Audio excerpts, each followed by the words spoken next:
네, 안녕하십니까. 건설재료 시험 기사를 강의하는 김현우입니다. 이번 시간에는 그 건설재료 시험 기사 제4회 차 시험에 대한 필기 기출문제 한번 내용 풀어보도록 하겠습니다. 제1과목 콘크리트 공학이죠. 1번 쇼크리트에 대한 설명으로 옳지 않은 것을 물어봤죠. 우리 쇼크리트라고 하는 거는 어떻게 하는 거죠? 우리 쇼크리트라고 하는 것은 몰타를, 그죠? 콘크리트가 아니고 시멘트와 물과, 그죠? 거기에 들어가는 혼화 재료를 섞어서 공기압으로, 그죠?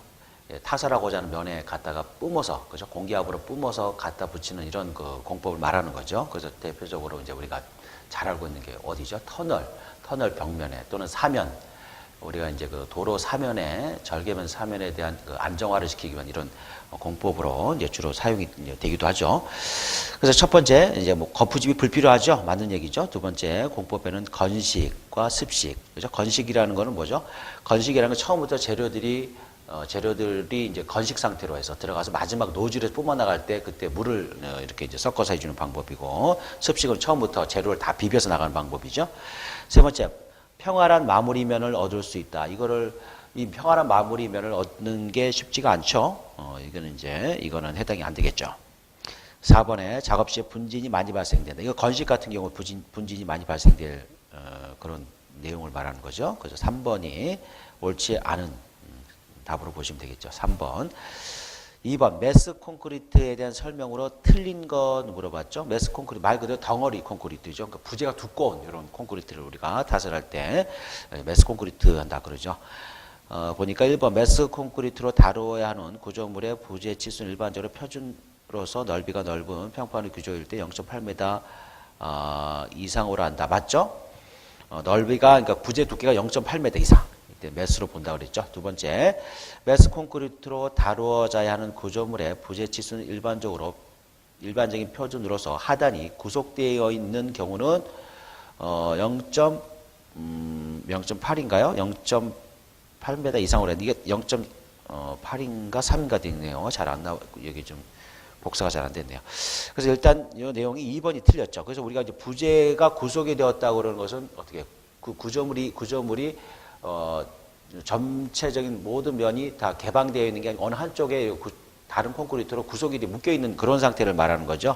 이럴 때는 얼마 이상을 본다고 그랬어요? 0.5m 이상 될 때는 무조건 매스 콘크리트로 분류한다. 이렇게 우리가 공부를 했죠. 2번이 이제 틀린 내용이에요. 3번에 뭐 콘크리트 타설하는 데 침하가 발생될 우려가 있는 경우 재진동을 한다. 맞죠? 뭐 수축 이음을 설치할 경우 계획된 이음에서 균열 발생을 확실히 유도하기 위해서 수축 이음의 단면 감소율을 35% 이상 한다. 다 맞는 내용입니다. 3번에 콘크리트 양생에 대한 설명으로 틀린 건 물어봤네요. 그래서 첫 번째 이제 고루 슬래그 시멘트를 사용한 경우 수분 양생의 기간은 보통 포틀랜드 시멘트를 사용한 경우보다 짧게 한다. 그런 이런 경우는 아니죠. 고루 슬래그는 양생 기간이 어떻게 더 늘어나죠.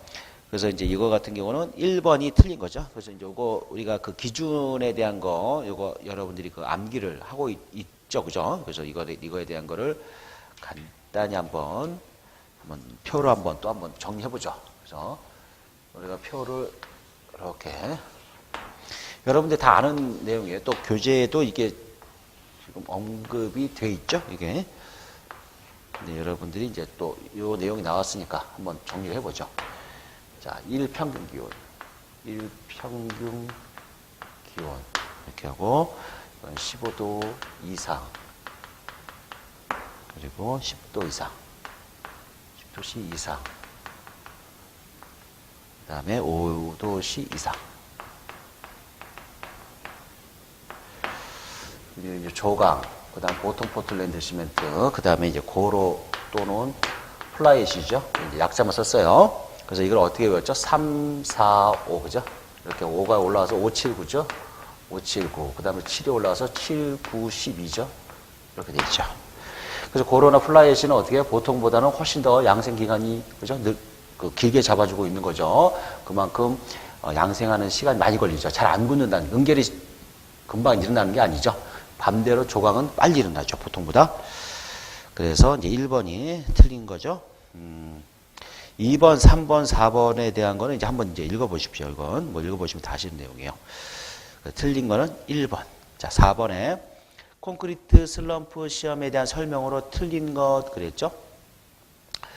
1번에 보니까 다진 봉은 지름이 16mm, 길이가 500에서 600mm 강, 또는 금속재 원형 봉으로 그 앞끝을 반구, 둥글게 돼 있죠? 그래서 이걸 다진 봉으로 우리가 슬럼프 콘에다가 이렇게 다짐을 하죠. 이렇게 콘크리트 채워가지고, 이런 식으로, 봉이 이렇게 돼 있죠? 요게 이제 봉이 둥글게 돼 있죠. 그죠? 슬럼프 콘을, 콘크리트 시료를 거의 같은 양의 3개의 층으로 나눈다 그랬죠? 이렇게 층을 나눠서 이렇게 된다 그랬어요. 그죠? 이렇게 3개의 층. 맞는 거고. 세 번째, 콘크리트 시료의 각 층을 다질 때 다진 봉의 깊이는 그 앞층에 거의 도달할 정도. 그러니까 여기 만약에 이걸 치고 나서, 그래서 봉을 또 넣을 때는 요 위에 것만 하는 게 아니고 이게 그 두 번째 타설됐던 면까지, 그죠? 거의 근접해가지고 거의 그 중앙 부분을 거의 도달할 그 위치까지 해서 다짐을 해줘야 된다. 그런 내용이니까 맞죠? 네 번째, 슬럼프는 1mm 단위가 아니고 얼마죠? 슬럼프를 잴 때 어떻게 해요? 5mm 단위죠. 5mm 단위. 그래서 4번이 틀렸죠. 4번. 5번, 콘크리트 비파괴 시험 방법 중에 철근의 부식 상태를 평가할 수 있는 시험 방법. 이게 뭐죠? 우리가 자분전이라고 우리가 수업 시간에 배웠죠. 그죠? 그래서 자연전이, 분극 저항, 그 다음에 전기 저항법 3가지가 대표적으로 있는 거죠. 그래서 여기가 뭐야? 자연전이법이 있네요. 4번이. 6번, 다음 중 경량골재 콘크리트에 대한 설명으로 틀린 것 그랬죠? 자, 이거는 이제 경량이라고는 골재가 가벼운 거죠. 그죠? 가벼운 이런 골재를 이제 사용해서 만든 콘크리트를 말하는 거죠. 그래서 1번에 경량골재 콘크리트를 내부 진동기로 다질 때 보통 골재 콘크리트보다 진동기를 찔러 넣는 간격을 줄이거나 그 다음에 진동 시간을 약간 길게 해야 된다. 이게 왜냐하면 골재들이 이런 그 경량골재들은 내부의 기공들을 가지고 있기 때문에 그 안에 그 생각지도 않은 일반인 골재보다 생각지도 않은 그런 그 여분의 공기들이 있을 수 있단 말이죠. 그래서 그런 것들을 빼기 위해서 봉을 어떻게 좀 더 일반적인 다짐보다는 조금 더 길게 해야 될 이런 필요들이 있죠. 두 번째, 경량 골재 콘크리트 탄성 개수는 보통 골재의 40 내지 70%. 그죠? 이거 맞아요. 탄성 개수라고 하는 건 응력의 개념이라고 그랬죠. 탄성 개수가 좋을수록 그죠? 응력이 크다 하는 그런 개념하고도 같이 이게 생각해 볼 수 있는 그런 거라고 그랬어요. 세 번째, 경량골재 콘크리트 공기량은 보통 골재 콘크리트 공기 경우보다 공기량을 1% 정도 크게 한다. 어차피 공기가 다 빠져나갈 수가 없죠. 그죠? 그러니까 조금 더 크게 해서 잡죠, 우리가. 4번. 네 번째, 경량골재 콘크리트는 동일한 반죽 질기를 갖는 보통 골재 콘크리트에 비해 슬럼프가 커지는 게 아니고 슬럼프가 작아지죠. 슬럼프가 작아지는 경우야. 그래서 이거는 4번이 틀린 거죠. 4번이. 7번에 콘크리트 배합 시 단위 수량을 감소시킬 경우 얻는 이점이 아닌 걸 물어봤죠. 자, 단위 수량을 줄였을 때 얻는 이점이 아닌 거. 첫 번째, 압축과 힘 강도가 증진이 되죠. 무조건 우리 좋은 콘크리트를 만들기 위해서는 가급적이면 단위 수량을 줄여야 되겠죠. 그죠?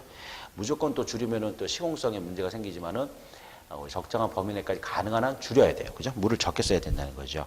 그러면 당연히 강도 높아지겠죠.